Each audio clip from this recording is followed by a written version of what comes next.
देखो ये question board के अंदर बहुत बार पूछा गया है। इस क्वेश्चन के अंदर देखो पहला हमारे पास कॉन्वेक्स लेंस है, इसकी फोकल लेंथ दे रखी है 10 सेंटीमीटर।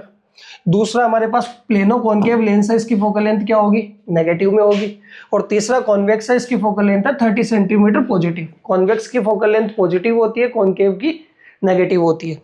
ठीक है, इसके अंदर ये कह रहा है कि हमारे पास जो फर्स्ट लेंस है इससे 30 सेंटीमीटर दूर ऑब्जेक्ट रखा हुआ है, तो हमें तीनों के कॉम्बिनेशन की क्या बतानी है, इमेज बतानी है। तो करोगे क्या, पहला लेंस है, इसका ऑब्जेक्ट पता है, इसकी फोकल लेंथ पता है, तो पहले लेंस की इमेज निकाल लेते हैं। कैसे, 1/v minus 1/u equals to 1/f से। पहले की जो भी इमेज आएगी वो दूसरे के लिए क्या होने वाली है, ऑब्जेक्ट होने वाली है। तो दूसरे का ऑब्जेक्ट पता लग जाएगा, दूसरे की फोकल लेंथ पता है, तो दूसरे की क्या निकल जाएगी, इमेज आ जाएगी। जो भी दूसरे की इमेज आएगी वो थर्ड के लिए क्या होने वाली है, ऑब्जेक्ट हो जाएगा थर्ड का। और थर्ड की फोकल लेंथ पता है, तो हमारे पास थर्ड की जो इमेज आएगी वही कॉम्बिनेशन की क्या होने वाली है, इमेज होने वाली है। क्लियर है। तो देखो सबसे पहले हम क्या करते हैं कि हमारे पास फर्स्ट लेंस का ऑब्जेक्ट कितना है, 30, और ये इस लेंस के क्या है, लेफ्ट के अंदर है, तो क्या हो जाएगा, माइनस का 30 सेंटीमीटर। फोकल लेंथ कितनी है इसकी, f equals two plus 10 centimetre. तो हम क्या निकाल लेते हैं, इसका v निकाल लेते हैं। कैसे निकालेंगे, 1/v minus 1/u equals to 1/f। ये फर्स्ट लेंस की क्या आ जाएगी, हमारे पास इमेज आ जाएगी। देखो 1/v तो हमें निकालना है, u कितना होगा, माइनस का 30 इक्वल्स टू कितना आएगा, 1/10। ये माइनस माइनस क्या हो जाएगा, तो 1/v कितना आने वाला है, 1/10 माइनस 1/30। हम एलसीएम ले लेते हैं कितना, 30, तो ये तो आएगा 3 माइनस 1, कितना आया 1/v। तो 1/v ये आया, तो v की वैल्यू आपके पास कितनी आ जाएगी, देखो ये बच रहा है ऊपर 2/30, तो यहाँ पे आ जाएगा 30/2, यानी कितना आ रहा है, प्लस का 15 सेंटीमीटर। यानी अगर आप देखोगे कि इस लेंस के सेंटर से 15 सेंटीमीटर दूर क्या बनने वाली है, इसकी इमेज बनने वाली है।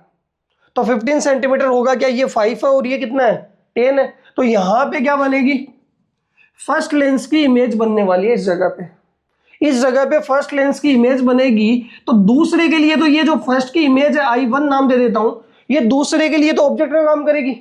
तो इस लेंस से इसकी डिस्टेंस कितनी होगी, 10 सेंटीमीटर, यानी दूसरे, और इसके क्या है, राइट के अंदर है। तो सेकंड लेंस का ऑब्जेक्ट होने वाला है 10 सेंटीमीटर के साथ पॉजिटिव। तो सेकंड लेंस के लिए अगर आप देखोगे तो यू तो आपका कितना हो जाएगा, प्लस का 10 सेंटीमीटर। सेकंड का आपको फोकल लेंथ कितना दे रखा है, माइनस का 10 सेंटीमीटर। बताओ क्लियर है यहां तक, कि भाई पहले लेंस से 15 सेंटीमीटर दूर इमेज, तो पहले लेंस से 15 सेंटीमीटर यहां पे इमेज बनेगी। ये पहले की जो इमेज है वो दूसरे के लिए क्या करेगा, ऑब्जेक्ट का काम करेगा। तो दूसरे का ऑब्जेक्ट की डिस्टेंस तो दूसरे से देखोगे, और दूसरे से देखोगे तो इस दूसरे से इसकी डिस्टेंस कितनी है, सिर्फ 10 सेंटीमीटर।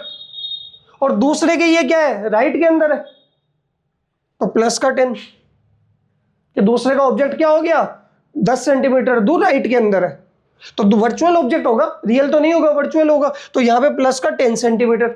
आपको फोकल लेंथ दे रखी है -10, तो इमेज निकालेंगे तो 1/v minus 1/u equals to 1/f करेंगे। तो 1/v कितना है, निकालना है, माइनस ये प्लस का 10 होगा, और ये क्या होने वाला है, -10। बताओ क्लियर है। तो यहां से अगर आप देखोगे तो 1/v इक्वल्स टू माइनस 1/10, और ये उधर जाके प्लस 1/10 हो जाएगा। तो 1/v की वैल्यू कितनी आ गई, 0। तो v निकालेंगे तो क्या करना पड़ेगा, 1/0, यानी कितना आएगा, इनफाइनाइट। तो सेकंड की इमेज कहां पे बनेगी, इंफिनिटी पे। तो थर्ड के लिए ऑब्जेक्ट भी क्या हो जाएगा, इंफिनिटी। तो थर्ड का ऑब्जेक्ट आपके पास, थर्ड लेंस के लिए अगर आप देखोगे तो थर्ड लेंस का ऑब्जेक्ट कितना होगा, इंफिनिटी। चाहे राइट में हो लेफ्ट में हो फर्क नहीं पड़ता, 1/∞ तो 0 होता है। सेकंड थर्ड के लिए फोकल लेंथ हमारे पास कितना है, प्लस का 30 सेंटीमीटर। तो v निकालेंगे कैसे, यहां पे लिखो 1/v minus 1/u equals to 1/f। तो 1/v माइनस, और ये इंफिनिटी बराबर 1/30, ये 0 हो गया। तो 1/v कितना है, 1/30। तो फाइनल इमेज कितनी आई, 30 सेंटीमीटर। तो जो थर्ड की इमेज होगी वही कॉम्बिनेशन की इमेज है, यानी हमारे पास फाइनल इमेज क्या आने वाली है, 30 सेंटीमीटर। बताओ क्लियर है, कि पहले लेंस का ऑब्जेक्ट पता है, फोकल लेंथ पता है, तो पहले की इमेज निकाल ली। जो पहले की जो भी इमेज आएगी, जहां पर भी आएगी, उस पॉइंट की दूसरे से जो डिस्टेंस होगी वो दूसरे का ऑब्जेक्ट हो जाएगा। दूसरे का ऑब्जेक्ट पता लग गया, दूसरे की फोकल लेंथ पता है, तो दूसरे का क्या आ जाएगा, इमेज आ जाएगा। जो दूसरे की इमेज आएगी वो थर्ड के लिए क्या काम करेगा, ऑब्जेक्ट का। तो थर्ड का ऑब्जेक्ट पता लग गया, थर्ड की फोकल लेंथ पता है, तो थर्ड की क्या आ जाएगी, इमेज आ जाएगी, वही कॉम्बिनेशन की इमेज। बताओ क्लियर है?